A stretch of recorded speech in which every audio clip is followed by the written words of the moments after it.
Hi guys! Welcome back to my channel, and for today, pumunta kami ng Din Tai Fung sa SM Mega Mall. And siguro nagtataka kayo kasi sobrang tagal na ng Din Tai Fung sa Pilipinas, pero ngayon lang kami nag Din Tai Fung kasi hindi ako masyadong attracted sa kanya. Kumbaga sa tao, parang okay, nakikita ko siya pero hindi ako masyadong interesado. So, ayun na nga, disclaimer lang before tayo mag-start, magkakaiba naman tayo ng panlasa. Pwedeng para sa inyo, masarap, pero para sa akin, sakto lang or not so-so. So, ayun, as much as possible, itatry ko na mag-provide ng honest na review, na based sa panlasa ko. So, sinasabi ko lang siya in advance kasi baka may mga magalit sa akin. And ito pala yung menu nila. And kung mapapansin nyo, sobrang dami ng pwede nyong pagpilian na mga food. At habang nag-aantay kami ng table sa labas, meron na silang pa-advance order. So, ayan, imamark mo lang kung ano yung mga gusto mo or gusto mo mga food.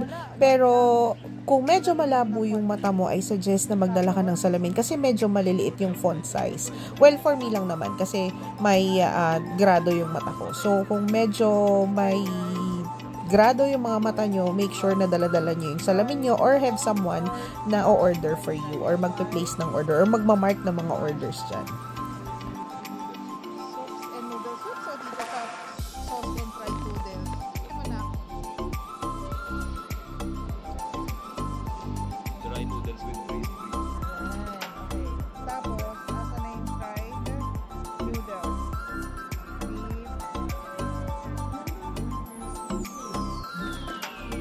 Then, wait. Matcha noodles with fried noodles with beef. 1. Tapos, ay, ako yung fried chicken. Asan yung fried? Asan yung fried rice with salted fish? Chicken chop fried rice. Why? 1. And then, at the back is the drink. And again, ayan pala yung menu nila. So, siguro kung may mga changes, i-check nyo na lang kung may website sila or Facebook page, I'm not sure. Or kung gusto nyo namang makita or magkaroon kayo ng idea, pwede nyo namang i-pause yung video.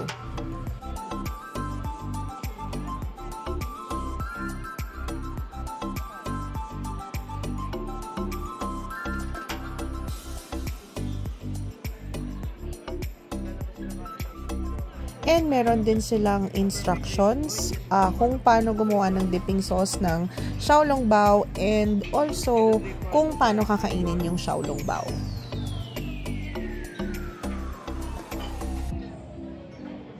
The perfect ratio of xiaolongbao sa spam.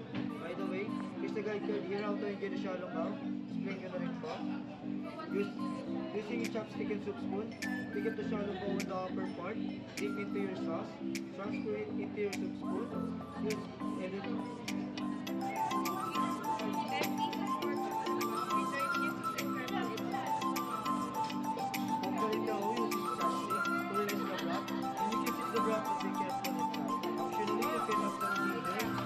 O diba, meron ng demonstration, merong verbal instructions, merong written instructions complete with illustrations kung paano kakainin yung xiaolongbao.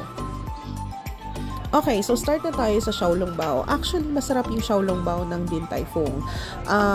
Sobrang manipis yung wrapper niya, malaman, and sobrang malasa yung filling niya. At saka yung soup niya malasa din. So, wala naman ako masasabing hindi maganda sa xiaolongbao ng Din Tai Fung. Pero i-make sure nyo lang nakakainin nyo siya ng mainit pa. Kasi pag hinayaan nyo tas medyo lumamig na, wala na yung soup niya sa loob. So, hindi na siya nakakatuwang kainin. Parang normal na lang siya na dumplings. Parang ganon.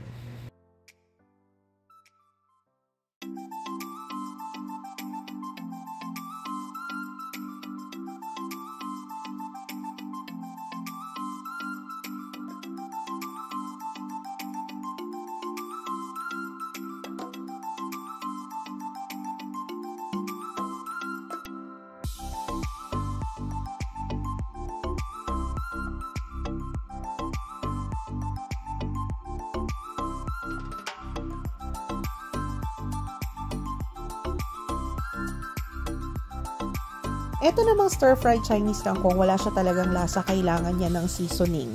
And itong fried noodles with beef, panalo to. I highly recommend na kainin nyo tong fried noodles with beef na to, as in sobrang sulit niya, sobrang sarap. Again, naghanap lang kami ng something or ng veggies that time, kaya kami umorder nitong kangkong, pero not so-so. Yung chicken chop fried rice, yung yang chow nga ba to or fried rice lang? Basta yung fried rice na kasama, hindi siya ganon ka malasa for me, medyo matabang siya. Again, magkakaiba tayo ng panlasa. And yung chicken niya, kalasa niya yung hot star. Well, siguro kasi pareho naman silang Taiwanese, pero kalasa niya yung hot star chicken. Parang, alam mo yung feeling na, ay, masulit kung nag-hot star chicken na lang ako. Ang difference lang niya is sobrang lambot ng chicken na to. Alam mo yung kahit wala kang ngipin, makakain mo siya. Itong pork chop fried rice, not so-so. Wala akong masabi, ayoko na lang mag-talk, pero okay lang, sakto lang. Same lang yung fried rice dun sa chicken, ganun din siya, medyo matabang, pero yung pork chop parang okay lang din. Not that bad. Pwede na. And itong Choco Lava Xiaolong Bao, isa to sa mga panalo for me. Pero again, medyo biased yung review ko kasi may sweet tooth ako. So, lahat ng chocolates, lahat ng matatamis, walang masamang tsokolate para sa akin. So, for me, okay siya. Worth trying. Tsaka, okay siya for dessert, yung Choco Lava Xiaolong Bao.